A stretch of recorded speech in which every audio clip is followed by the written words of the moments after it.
Noir is this kid who has a useless skill that causes him constant migraines. After losing his job, he stumbled upon a secret dungeon where he gained a cheat skill that made him overpowered. What's the catch, you may ask? He has to constantly level up his abilities by seeking pleasure from some thick Latina baddies. Dungeons are said to be full of adventure in this world. Some are at the bottom of the deep blue sea, some are floating in the air, some are like lighthouses in the middle of the sea. Someone must be very adventurous to get to these. We see a young lad who's treading carefully in a cave dungeon because, of course, his life is on the line. Even though it's him that carried his 2 legs into the dungeon, he hears a voice call out to him, a female voice, telling him to come to the 2nd floor. I don't know about the rest of you guys, but right about now, my boy who looks like Sid Cagino from Eminence in Shadow should make his way back home. Seeing that he's not Lord Shadow, he's too young to die now. But alas, who's an adventurer without taking an adventure? He heeds to the voice and heads to her. He opens a door and boom! Whoa, wait, it's a lie.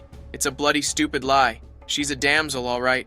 But she don't look like she's in distress, although her hands and feet are chained. Handsome young Shadow lookalike wakes up and introduces himself as Noir Stardia, son of a 3rd noble. He just finished preparatory school and had decided to pursue a career. It was supposed to be his first day on the job, but due to the fact that his father is a baronet, the lowest in the aristocrat society, the son of the Viscount, which is way up the aristocrat society, has robbed him of his job. His little sister Alice consoled him and tells him to participate in the Hero Academy exams. He steps out, and jiggle, she goes by the name Emma Brightness, but I see why she's so bright. Emma was so heartbroken to hear that Noir already lost his job. She was so eager to work with him. Noir has a skill called Great Sage. It's basically a voice in his head, like your conscience, but unlike yours, his is saint, while yours is just filthy. The problem is, whenever he uses the Great Sage, the after effect is an overwhelming headache. Emma told him that she's found a way that might help me cure the effect of using the Great Sage. She says a quote that sounds like something Merlin something kisses from his wives. Noir is intrigued and wants to try it out. They've been childhood friends. It's clear that they love themselves. He makes advances for the kiss, but she stops him and tells him they should go to a better place. There's something wrong there, but let's move on. She takes him to an even more romantic place, the top of a building. Pant. They go again at the kissing thing, but wasn't he supposed to call on the Great Sage first?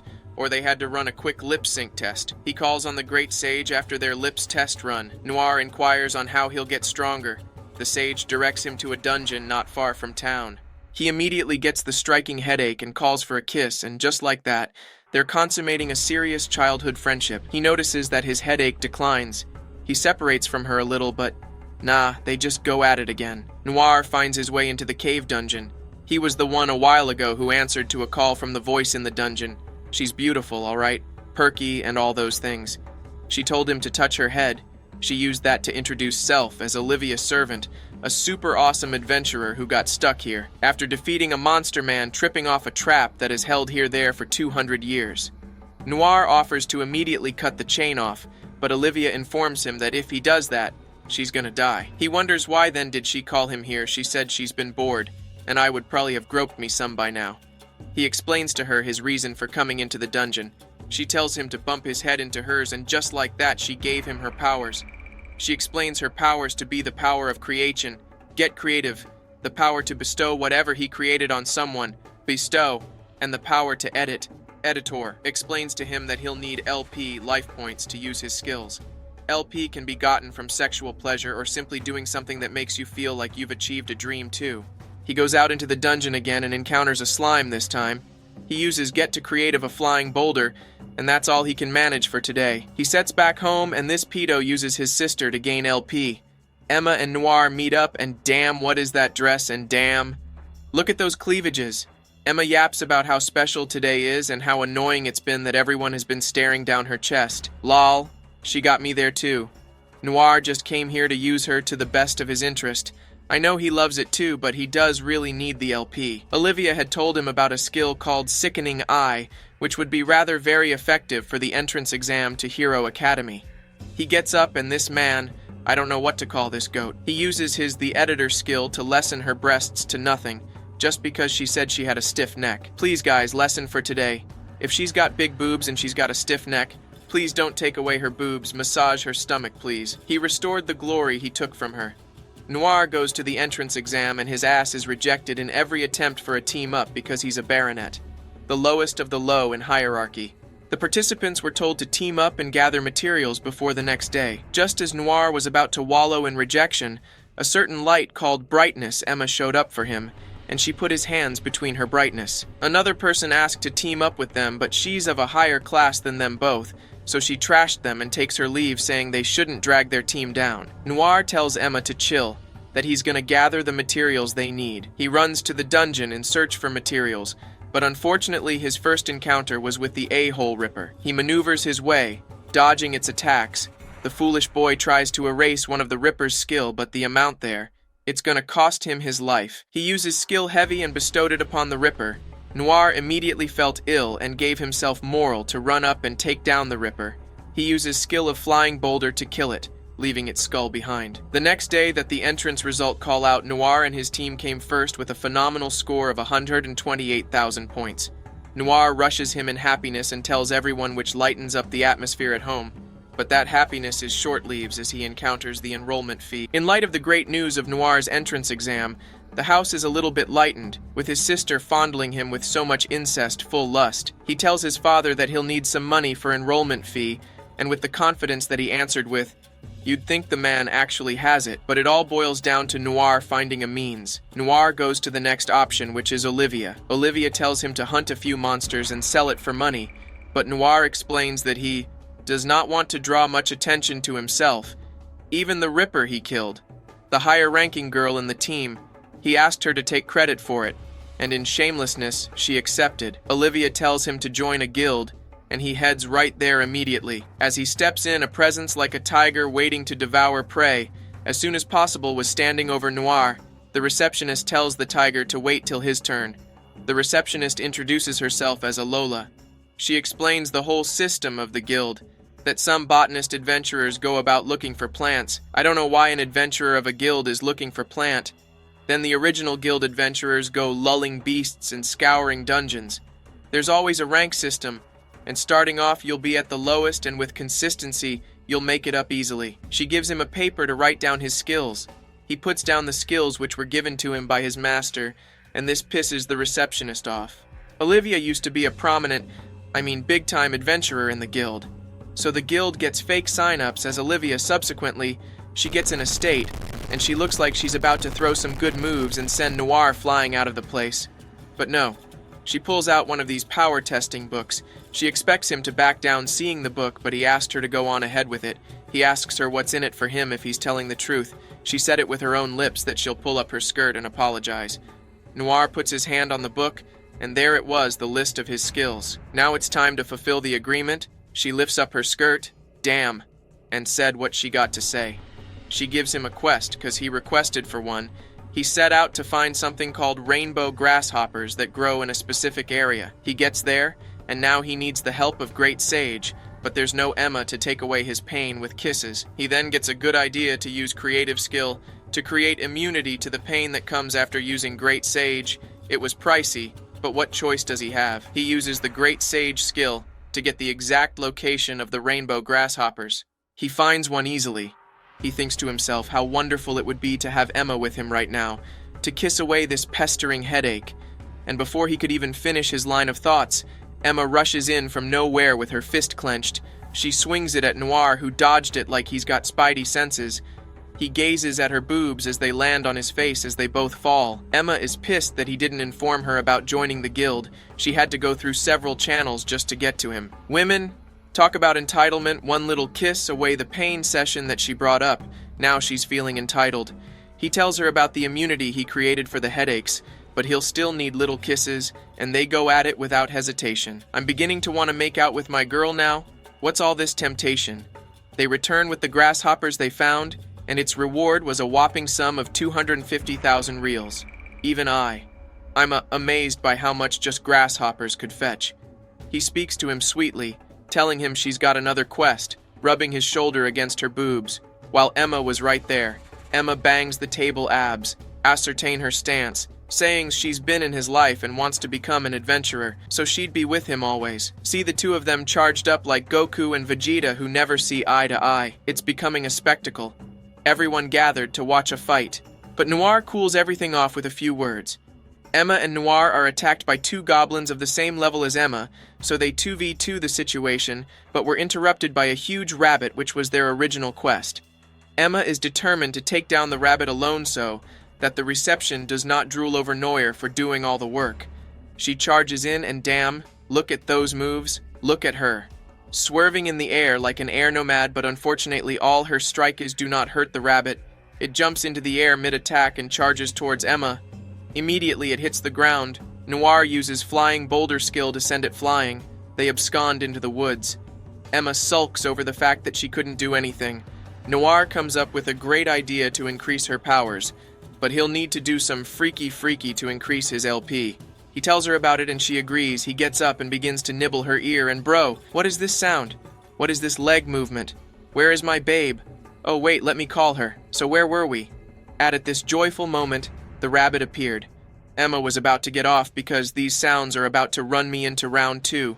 Noir notices the rabbit behind them and covers Emma's mouth. He adds a little vigorous tonguing into the process, and as soon as he gets that LP increase, the rabbit smashed through the tree that we're standing at. It charges at Noir, who uses a boulder to stop it at the nick of time. He uses this opportunity to upgrade Emma, who swoops in and saves his ass with one slash. They arrive back that guild. Emma thanked Lola for the quest because it gave her a boost. In lights of the information he heard about the rabbit being very delicious, he used a skill to keep the body of the rabbit. He undid the skill, and the rabbit was right there on the floor. Did I mention that it was an unusual rabbit with 3 horns? Lol, my bad. Everyone in the guild dined and wined tonight. Noir saw someone who looked like his master. That's when he remembered who made all this possible, so he decided to go see her soon. Emma and Noir head to the academy. While discussing, Emma quickly turns and tells him to bow his head. A princess with 2 guards pass by, as if she didn't know that they were bowing to her. Emma says she's the daughter of the Duke, Maria Fianna Albert. She was there at the entrance exam. Noir decides to use the discerning eye to see her specs, but to his, yours, mine, and everyone's surprise except the writer, she had a curse on her that was gonna kill her on her 16th birthday. Noir wakes up with his incestful sister laying in his bed. She sure likes to be close. She's wishing him the best of luck in his new school with hugs. Their father opens the door in the middle of the hug and peacefully locks it back. What can a father do about this? Emma and Noir stroll to school together. Emma stops him for their usual morning greeting. It's now a regularly business.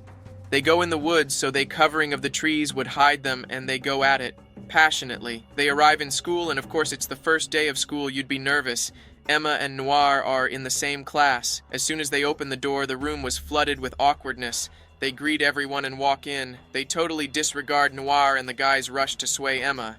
Remember the girl that took the glory for the skull of the Ripper? She swooped in as those guys were swooning over Emma. She told Noir not to talk to her since the whole class thinks she's the one that killed the Ripper. Maria is also in this class. She walks in and greets a few people. And she proceeded to do something that put the whole class in disarray. She greets Noir like an equal. And boom, everyone gasped, like Jesus just turned water into wine. Emma and Noir are both perplexed that Maria knows their names and actually had a word with them. The class was out for a practical class. I understand the beautiful intro she and vibe she's giving, standing on a stick like it's a platform, but saying she was in the mercenary till she became a teacher at 7 till she's 24. She goes by the name Elna Stong. She gets down her stick to demonstrate something to the class, and of course she calls on Noir. She tells him to charge at her with his sword. He's concerned, so he checked her stats, and she's comfortably 200 levels above him. He charges in, swings his sword, and successfully cuts her after image. She uses a technique called backstep, which is what she'll be teaching the class today. She tells him to ready himself, but before he could take a stance, she comes in from nowhere and hits him on his stomach. He struggles, but gets up. She's called the demon instructor, but nah, she's the demon. She promises that whoever successfully evades her attack using backstep will get something naughty from her. Noir was still contemplating on how to use Get Creative to create a skill for it. She charges in, and just at the nick of time, it was ready and he used it. The whole class was in shock. Normally he was supposed to give a badass look, but see how plain his face was. You need to see the look on the teacher's face. How about that reward? Whoa, did not see that coming. She's grinding him in the middle of the class. He's not enjoying it though. He tries to complain. Ha, lol. Look at Emma's face. She sits on his face after a long, hard grind. The guys rush it to ask how it felt, in all jealousy that he was the only one who could use the backstep effectively. Elna announces that it's time for a new lesson. She tells the class to pair up in twos. She walks up to Emma and Noir, telling them they can't be together because they're dating. They deny the saying they're just close friends, who are Bush doing the morning greeting here and there. She doesn't agree still. She moves to Maria and her attendant and said they can't pair up too. Immediately, she split Maria and her attendant. Some other duke's self-righteous son comes over to ask Maria to team with him because they're children of dukes. She declines, though, gives a speech, and asks Noir to team up with her. Emma would react, of course, where I have problem now is, why is his little sister, the incest lust one, getting a feeling that he's with another girl? I hope they don't marry sisters here. For the next exercise, you're to throw your partner around for a while, then switch. Noir allows Maria to throw him first. He quickly equips himself with a little passive defense skill. Immediately, she throws him on the floor. She loses breath, and Noir is blessed for the second time today. Maria's attendant, Amane, rushed in. Elna told her to take a breather for a while. Noir wonders if it's because of the curse. He uses discerning eye to determine the cost to remove it from her, and oh my, that would cost 3 to 4 lives right now. He calls on Great Sage to tell him how to get enough LP. It literally tells him to line up all the girls and run up touching their breasts, and even in that, he still wouldn't get enough LP to do so. His head begins to hurt. He turns to Emma. In the middle of class, he goes for it. Elna makes him run laps around the school because of that. Lola didn't expect to see him today, so as soon as he walked in through the guild door, she runs in to fix her makeup. Seated on a table, they fill Lola in on what's going on. Lola informs them about a cleric who's her friend, Cleric Luna, someone she trusts. Lola seeks a cleric who can exorcise Maria's time curse at a temple. God, what is this line as she approaches the temple? One line for people going in and one for people going out. But you see that line going in is full of sick people, and the other line is full of healed people. Thus it must be Christ, else who could this miracle worker be? The wannabe Jesus tells her wannabe follower she needs rest. From feet to head, she's a trophy while resting. Lola opens the door, waking the cleric, who replies she's exhausted and thought Jesus fed 5K people easily. After a cold welcome, Lola pulls her from the chair and tells her she's sleepy, but has something essential to talk about. Noir returns to the basement to talk to his master before meeting Lola's cleric. I would stand out if I had to recite that long poem before entering the dungeon, because I would forget the chant 16 seconds later. Olivia complains about him not coming in earlier, but bro got to the point. He wants to know how to collect 10,000 LP so he has something to do if the cleric fails. All to make fun of him, this BDSM-loving woman calls him near and whispers unholy things, and bro bleeds like Sanji anytime he sees a good female. I hate that she censored all her illegal remarks. Olivia tells him about an ability that will get him 10K LP, but it's hard. Not sure how, but it makes him very lucky, and things should go nicely from here. Emma meets Noir in the city's middle of the road. She sees him and tells him he's late. He checks his time, and my bro was blessed. He tries to avoid hitting a cat while running up to her, loses balance, and lands on her boobs, with his face actually buried into her jelly melons. If Olivia thought that wasn't enough luck, a whore breeze passes by and more LP loads as every lady's skirt blows up. Noir edits and downplays the expertise, unaware of what has been done for him. Ella complains about him staring at other ladies while counting his blessings. Lola and the cleric arrived, and Emma saw that she just had the bosom advantage over her. They had no idea the cleric was a girl. Emma seems uncomfortable now, but I can't believe they always have morning greetings. They address the subject with Luna, the priest. Luna refuses, saying she's tried before and can't. Noir studies her talent stats and sees that every curse lifted reduces her longevity. As they leave the coffee shop, Luna turns around and asks to be transported to Maria's house, saying she's decided to lift the curse. Noir pulls her aside and tells her he knows the price she must pay. As he starts to say it, she says if her mother died a cleric, so would she. Some blocks distant, an explosion occurred during the Sun story. Lola, Luna, Emma, Noir, and the rest of us went to the accident scene where 2 men were shouting for aid after a wall crumbled and lightly harmed a kid. Lola lifted it like nothing. Suddenly, Luna takes out a revolver. Imagine approaching your doctor. He takes out 2 weapons, claiming healing power. Luna's 2 injections healed the kid, but she slumps and mumbles about dreams and curses. She woke up embarrassed. Cowardice sapped her vitality when she used magic. Luna confessed to her best friend Lola. Luna may die if she learns Maria Girl's curse, everyone knows. Noir suggests a solution, looking hopeless. He can modify her skill such that lifting a curse drains her of money instead of life force, but he requires 4 KLP and a demonically massive sum of money. Lola suggests a harem pride event that will benefit singles and those foolish enough to flaunt their women to deprived, selfish, and angered single guys. The program is slander, just men doing what they love, butchering girls. Time is no friend to Maria and her family as her 16th birthday approaches, and the curse tightens around her slim throat. A mother can only cry out and hope that someone, anywhere, will save her daughter from the Grim Reaper. Can you imagine me commentating the single men's game? Let go.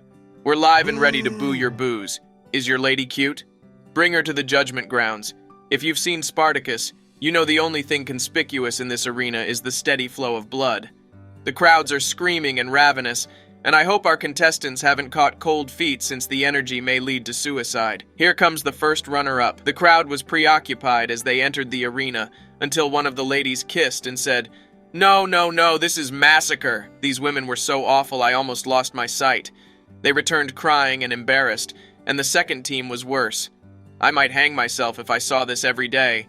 Let's hope these ladies don't dig graves and bury themselves because only Holy Mary knows what I would have done if I were them. Princess-clad women entered as the party got merrier. They looked good, silently observed the throng. Aroused but unable to attack these princesses, they appear ravenous and like the next person in the arena could die of a heart attack. I could feel the tension even from outside the arena because their looks were menacing. Everyone is hushed as Emma bounds into the stadium, flaunting her radiant skin, eye-catching skirts, and her big happy boys are packing. Crowd goes berserk. Her boobies are their favorite, and I fit in well. Luna seems to understand, but I don't see why straight-looking Lola is competing. As Noir draws conclusions from crowd reaction, the MC interrupts and advises the little kid of 3 scenarios to build. A brief chat between the ladies sets them up. Noir received breaststroking from all 3 ladies on 2 occasions, as well as 3 kisses from different angles on the same lips. The arena erupts in pleasure at what they saw. Friends, that was the single men's tournament. Noir and his gals left with full financial compensation and enough LP to alter Luna's talent. To the time-ticking curse residents, Maria's assistant, Amane, welcomes Noir. Noir hastily skips over the details that gave Maria's parents hope. He approaches close to talk to Maria, who had no strength to sit up before but now has the strength to kiss him because of his care. After Luna dispelled the curse, Babe rose up to thank Guy instead of hugging her mama. I think Noir will be rewarded for reenacting light in this simple dwelling. Luna admits she likes Noir as Lola and Emma whisper that they have a new competitor for his love. Beautifully paid, even the cleric who's been paid is startled by Maria's family's reward. Noir has too much money and doesn't know what to do with it. Emma reminded him about the shop they plan to build. Monster Material Store. Lola promises to run it jointly and tells Emma that boobs can't manage an organization's accounts. Luna says she's better off than them and ends their conversation. As he marvels at his reward, the home lights up with excitement. I have no idea why I sound poetic and hope you enjoy. Bro refused to give his father the money. He describes his noble desire to create a shop. I need one major blessing to set my life in motion, Lord. As his family searches for a shop location, Noir gathers stuff. His choice was to explore the dungeon. Before going far, man must meet his mentor. I usually forget to tell you Olivia speaks with Noir via telepathy from episode 1. Olivia acts dead, but Noir revives her. As usual, she complains that Noir doesn't visit. Noir tells her he's exploring the dungeon to gather resources and potentially improve. She teaches him teleportation and blinding light, which will help him. After acquiring these, he promptly enters the dungeon to begin his mission. A few steps at the 3rd floor of the dungeon, he found 3 large, newly killed animals. You might stop thinking something is dangerous out here, but bro keeps going. I swear, an adolescent dragon-sized lion appears behind Noir. It doesn't growl or seem hostile, but its size makes men uneasy. Noir uses blinding light to open a portal to escape swiftly, but the lion said he needs help as he neared the portal. He offered to take Noir to the 6th floor if Noir helped him find his companion who had ventured there alone, but never returned. The lion has waited 350 years as promised. Noir searches the 6th floor for resources and the lion's pal, Tigeron the lion, has a strange rose on its head. A flower grows on a living organism. Noir says, This place, it's dark though. He practices night vision and saw a body approaching, but he couldn't see clearly, so he stepped in and is now being hunted by zombies. Yes, a zombie approached him. Noir sees a door during the hunt and runs in to volley a zombie's head. These zombies divide and float individually. I don't know how. After thinking it over, I don't want to think about it. This time, he opened the door to find one zombie. But this elf is Tigerson's friend. We want to know Tigerson's buddy Vishel's name. The elf zombie approaches him, and this foolish boy asks the insane zombie to confirm. I'm not interested. He learned a skill quickly and turned the elf zombie back to normal. Bro simply returned to normal to face this horrible world. He's upset about keeping his companion waiting. He instantly returns to Tigerson, whose eyes light up like a blaze at his companion. After reconnecting, the elf must depart again because he came here to find a treasure for his girlfriend at home, eh? A Nigerian girl? Wait, she would be married with 2 kids when you return. We hope the grief of these 2 reunited friends parting doesn't intensify when Vishel returns home to his lover. I hope he found what he needed. Tigerson returns to the dungeon's shredding grounds and spike-filled walls, while Noir arrives later to gather a market but meets Tigerson. Tigerson played hard man before, sobbing, "Hehe." I heard him yell like he was wailing. Noir is the second animal out of 990,000 to try to befriend Tigerson. Noir says it's not your home, but our home, when Tigerson encourages him to climb on so they can go home. Tigerson rides home happy and motivated, maybe because he waited all these years to meet another excellent friend. Hugs and hospitality greeted Tigerson. Lovely and fantastic friendship, always. As soon as the day broke, Emma went over to Noir's house so they could go to school together. Not gonna mention how she bounced all the way to his compound, but I'm gonna tell you that she embarrassed him with a tight hug, even though she was equally embarrassed too. They head to school, and the worst time of the school session is upon us, examinations. But exams for them are nothing like ours. They have to find, kill, and retrieve a certain part of some monsters. Each monster had different points assigned to them. Emma, as obvious as ever, teams up with Noir for the exams, and the best place they could get the required material for the exam was from the guild. Emma seriously does not like the idea of going to Lola, who just wants to collect her man. They arrive at the guild, and through the door, they could hear that Lola was trying to slug someone. Someone's been stealing Emma's client, a fellow receptionist. She seduces them and gets them to switch receptionists to her. That's just messed up. I can't count the number of times melons have bounced just in this episode. The evil receptionist would not just admit to her evil ways, so one thing leads to another. And now there's a competition between Lola and the evil receptionist, and the prize for the winner is Noir. For a brief moment there, Noir thought about what was going to happen if Lola lost the competition, and this stupid boy was thinking of the lewd things that would happen if he became the evil receptionist's client. The evil receptionist's name is Sarah. Noir offers to help. Coincidentally, he also has to get some materials for his exam. I might have missed this, but the receptionists are ranked by the performance of their clients, and right now Sarah is towering over everyone, especially Lola. Luna offered to join Noir to help Lola too. After completing a few quests for Lola, they decide to go after a dragon. An earth dragon to be precise, but what's a dragon without wings? They buy a few things, gather LP, and prep properly to take this dragon down. They arrive at the location for dragon slaughtering. The plan was to dig a hole, fill it with spears, and let it fall into it. It's been a while, but Noir uses Great Sage, and immediately the headache hits. Emma comes in with the usual business. Luna was shocked out of her mind. It's a long story, they said. Noir goes to lure the dragon into the trap. He arrives at the cave and checks out the dragon's skills, and sees he's not well equipped to remove any. He gets the attention of the dragon and makes a run for it. He gets to the trap and jumps over it, but mid-air, he sustains injuries from the dragon's attack. Immediately, the dragon fell into the pit. Luna and Emma rush it with spears, taking out its eyes and striking at vital points, and alas, they won. They turn in the materials for their exam and give the remaining part of the dragon to the guild. The receptionist ranking was revealed, and Lola tops the list. But the joy was short-lived, because a few seconds later, Sarah strolled in and said something to the guild master, and just like that, she's number 1 again. Before we can even fathom what just occurred, Lola drags Noir to an empty room and begins to take off her cloth. I was already so psyched, but she stopped at her top. All she did was reach into her boobs and pulled out a Touch Me Anywhere coupon. You need to see the look on both Noir's face and mine. And sharp. They redeemed one of the coupons, and with little or no emphasis on the cowgirl that just happened, We'll head straight to the hidden dungeon. Noir goes in to gather more materials to help out Lola. Olivia tells him to head to level 7. She gives him some important skills he'll need like water, lightning, holy flame, and magic fusion. He heads to level 7, and it leaves me wondering, how in the physics and biology is there a sun in a dungeon that goes underground? In the 7th level, Bro encountered a few wolves that have higher level than him. He works quickly and moves along. While walking, he's called by a dryad who looks like she's 12 and looks exactly like Emma when she was at that age. We see a little scene of Emma and Noir at around the dryad's age, and it's not today Noir has been ogling at Emma's boobs. She requests he help her else she'll go to her ancestors. She jumps and Peek lands on the floor in total surrender. He agrees to help her. She's a great tree in the forest and some evil beast is sapping her life force on a daily basis. Her choice of words and placement does not really sit well with Noir. Nomenclatures were assigned Nori for you-know-who, and Dory for the dryad. Noir goes to check out the monster, and it was a gold bee with a level 4 times higher than that of Noir's.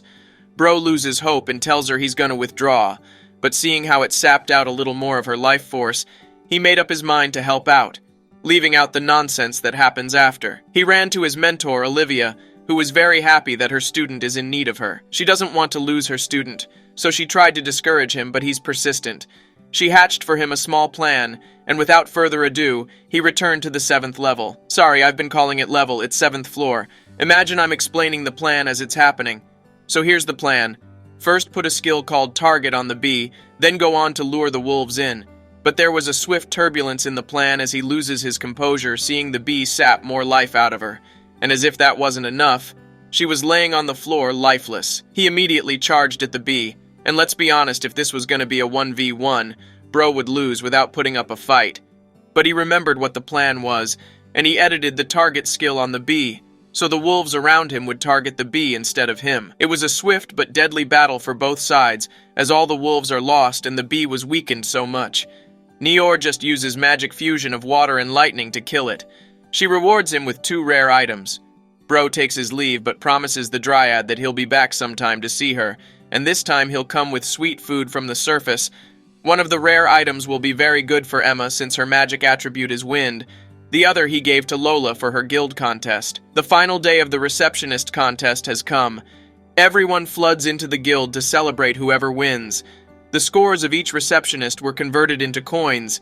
An adventurer would represent each receptionist and will stack the coins. The receptionist with the tallest coin stack wins, of course.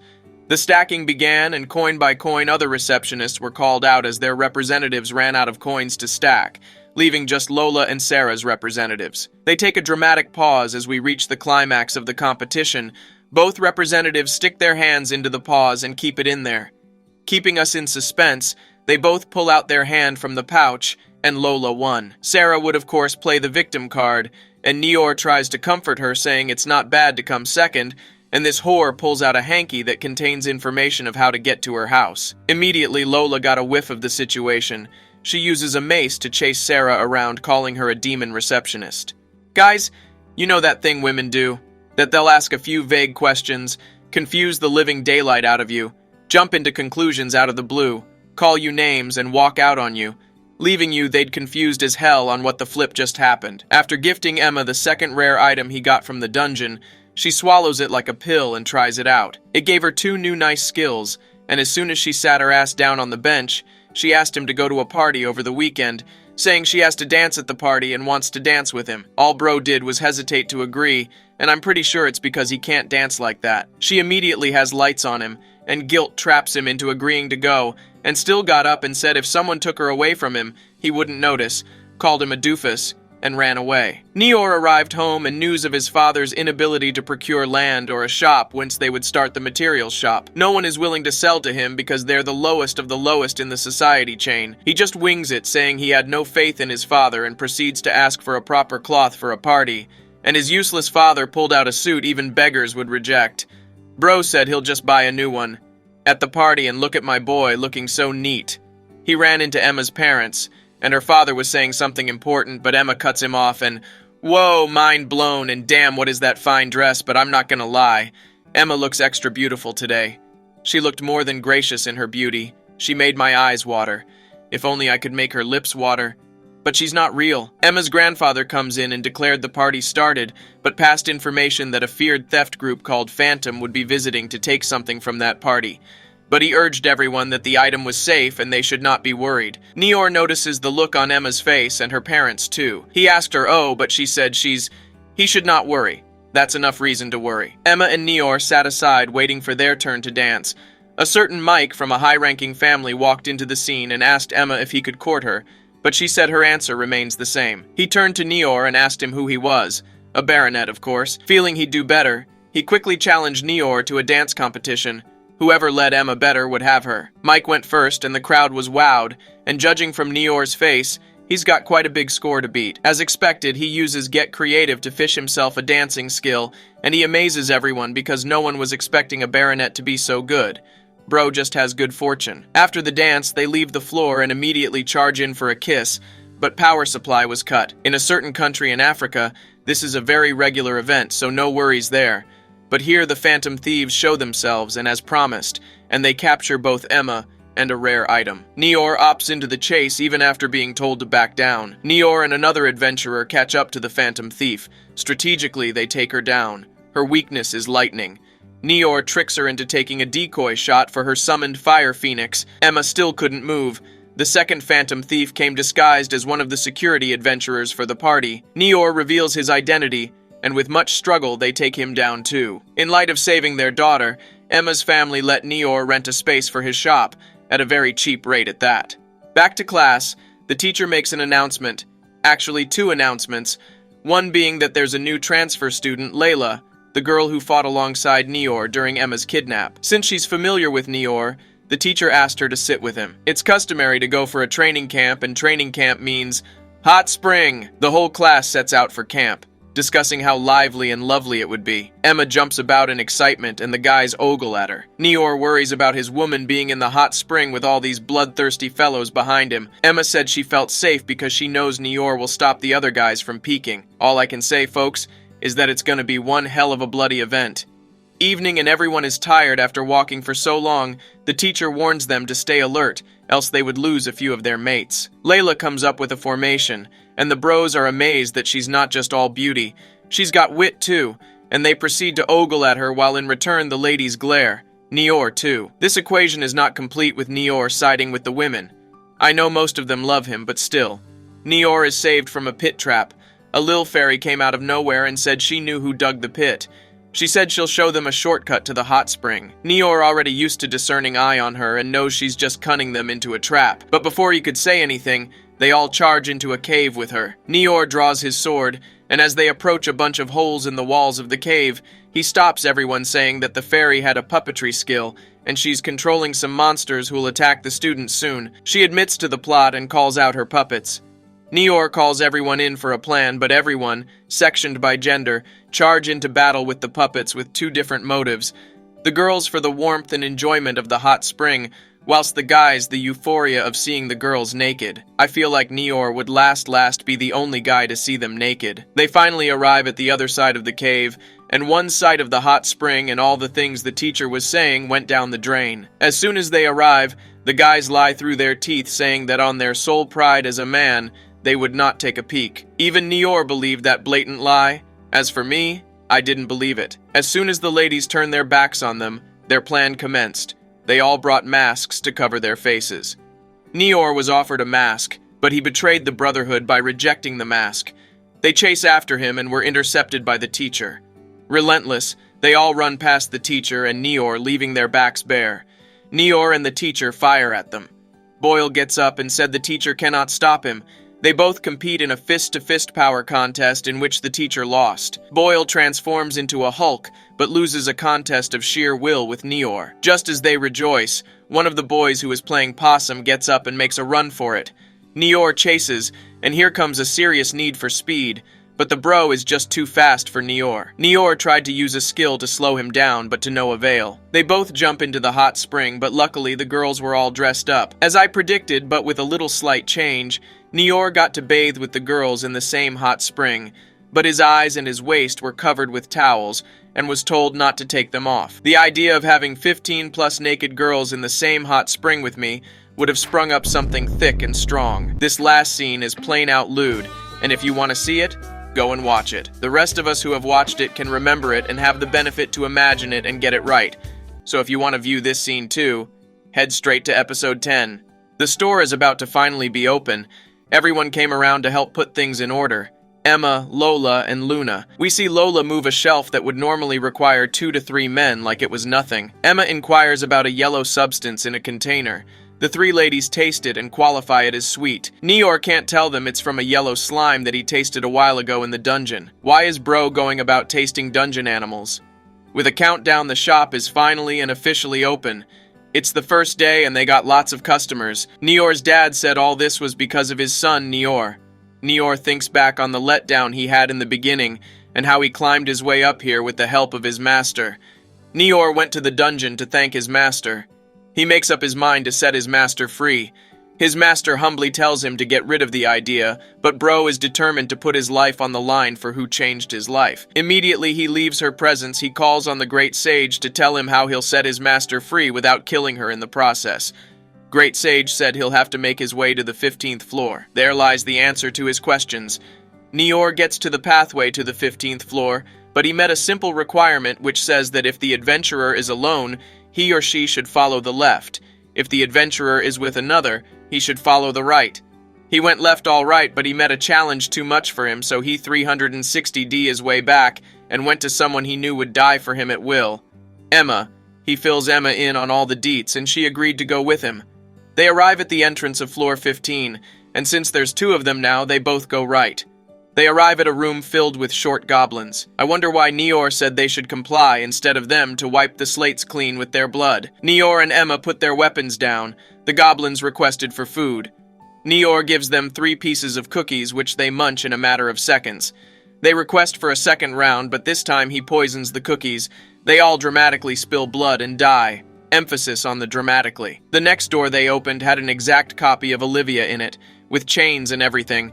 But this right here was the death chains itself that has trapped Olivia over 200 years. Inscribed on a wall were instructions saying they should free her without killing her. Emma uses her wind magic to free her. Let's call her DC Olivia, meaning Death Chain Olivia. DC Olivia tries to play his mind, but he doesn't fall for it. Seeing that Noir has seen through its tricks, the floor is now open. The battle shall now begin. Noir throws in a flimsy attack. DC Olivia returns the favor with a powerful dragon flame.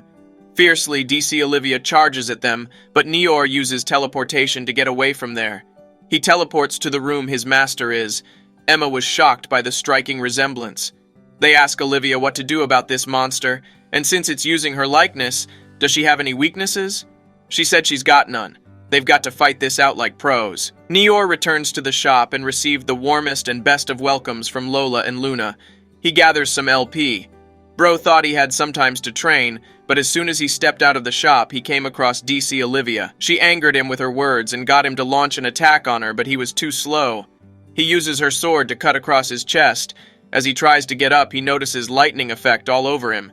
He uses Discerning Eye on the sword and sees that it has a lightning attribute. DC Olivia pulls closes and declares that she's won the battle, raising her sword over him to cut off his neck. Story time. 200 years ago, Olivia was approached by a young guy who really wanted to be her student.